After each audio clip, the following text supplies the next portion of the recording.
நம்ம daily use பண்ணுற பொருளை பார்த்திங்கன்னா, சாவி மற்றும் பூட்டுக்கு வந்து நிறைய பங்கு இருக்குது. அது இல்லாமல் எதுவுமே இல்லைன்னு சொல்லலாம். இப்போ உதாரணத்துக்கு வீட்டை பூட்டுறதும் சரி, பைக் சாவி வந்து லாக் ஓப்பன் பண்ணுறதும் சரி, கார் ஓப்பன் பண்ணுறதும் சரி. இந்த லாக் சிஸ்டம் வந்து எப்படி வந்திருக்குன்னு யோசிச்சு பார்த்துருக்கீங்களா? இன்றைக்கி நம்ம இந்த வீடியோவில் இதை நம்ம பார்க்க போகிறோம். கீ அண்ட் லாக் அது எப்படி வந்திருக்கும், வேறு என்னன்றதை பார்க்க போகிறோம். ஓகே, வாங்க வீடியோக்குள்ளே போகலாம்.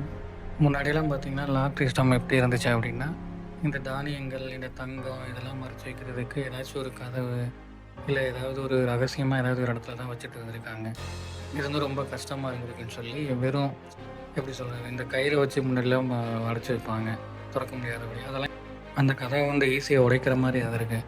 அப்போ என்ன பண்ணலான்ட்டு யோசிக்கும்போது, அந்த காலத்தில் எகிப்தியர்கள்லாம் பார்த்திங்கன்னா வேலையெல்லாம் அதிகமாக பார்த்துட்டு இருக்காங்க. அப்போ வந்து ஒரு லாக் சிஸ்டம் மாதிரி பண்ணலாம். தரையில் ஒரு ஓட்டை போட்டு, கதவுக்குள்ளே ஒரு ஓட்டை போட்டு, அதுக்கு இடையில் மரக்கம்பியை வச்சுட்டு, அதை வந்து எப்படி பண்ணலாம், மேலேருந்து கீழே வச்சோம்னா கிராவிட்டி மூலமாக அது வந்து ஓட்டையில் லாக் ஆகிடும்.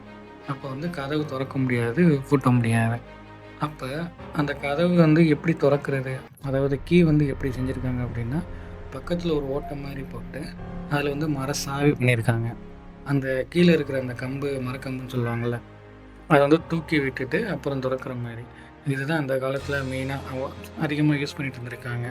அதுக்கப்புறமா பார்த்திங்கன்னா ரோமானியர்கள்லாம் பார்த்திங்கன்னா பேக்கெட் கீ, ரிங் கீ, அந்த மாதிரி சின்ன சின்ன கீலாம் பண்ணிவிட்டு மோதிரத்துலேயே கீழே வச்சுருந்துருக்காங்க. அது அந்த மாதிரி அவங்க தேவைக்கு பொறுத்து மாறி இருக்குது. அப்புறம் மிடில் ஏஜில் பார்த்திங்கன்னா, அதாவது அரசர் காலத்துலன்னு சொல்லுவாங்க, அதுக்கெல்லாம் பார்த்தா ஸ்கெல்டன் கீன்னு சொல்லுவாங்க. அது பார்த்திங்கன்னா ஒரே சாவி வச்சுட்டு பல ஃபுட்டுகளை வந்து ஓப்பன் பண்ணலாம். இப்போ உதாரணத்துக்கு மருத்துவமனை காலம், சோழரட்சி காலத்துலலாம் இந்த கான்செப்ட் இருந்திருக்கு. இப்போ நம்ம யூஸ் பண்ணியிருக்க லாக் அண்ட் கீ சிஸ்டம் பார்த்திங்கன்னா லைனஸ் ஏல் ஜூனியர் இவங்க தான் வந்து கண்டுபிடிச்சிருக்காங்க. இவங்க பார்த்திங்கன்னா 1821 ஏப்ரல் 4 வந்து பிறந்திருக்காங்க யூஎஸ்ஏல. இவர் வந்து பழைய எகிப்திய ஃபுட்டுக்கெல்லாம் ஆராய்ச்சி செஞ்சுட்டு இருந்திருக்காங்க. அந்த காலத்தில் பின் சிஸ்டம் யூஸ் பண்ணி தானே இது பண்ணியிருக்காங்க. அதை பேஸ் வந்து மாடர்னாக ஏதாச்சும் பண்ணலாம் அப்படின்ட்டு மெட்டலில் கண்டுபிடிக்க ஸ்டார்ட் பண்ணியிருக்காங்க. 1848 யாழ் லாக் மேனுஃபேக்சரிங் கம்பெனி வந்து தொடங்கியிருக்காங்க. 1861 இவர் வந்து பார்த்திங்கன்னா மாடர்ன் பின் டம்ளர் லாக் அது வந்து பேட்டன் ரேட் வாங்கியிருக்காரு.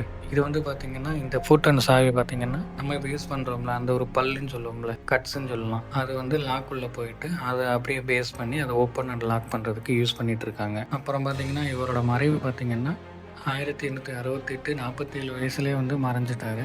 இந்த லாக்கோட அடுத்த பரிணாம வளர்ச்சி தான் 1960 பார்த்தீங்கன்னா எலக்ட்ரானிக் சிஸ்டம் வந்து வந்துச்சு. கீபோர்டு லாக்கு, இந்த மாதிரி அப்புறம் டச் ஸ்க்ரீனு, இப்போல்லாம் வந்து ஃபேஸ் சென்சார், ஃபிங்கர் சென்சார் எல்லாமே அப்படி. இப்போ நீங்கள் பூட்டு மற்றும் சாவி வரலாறு பார்த்துருப்பீங்க.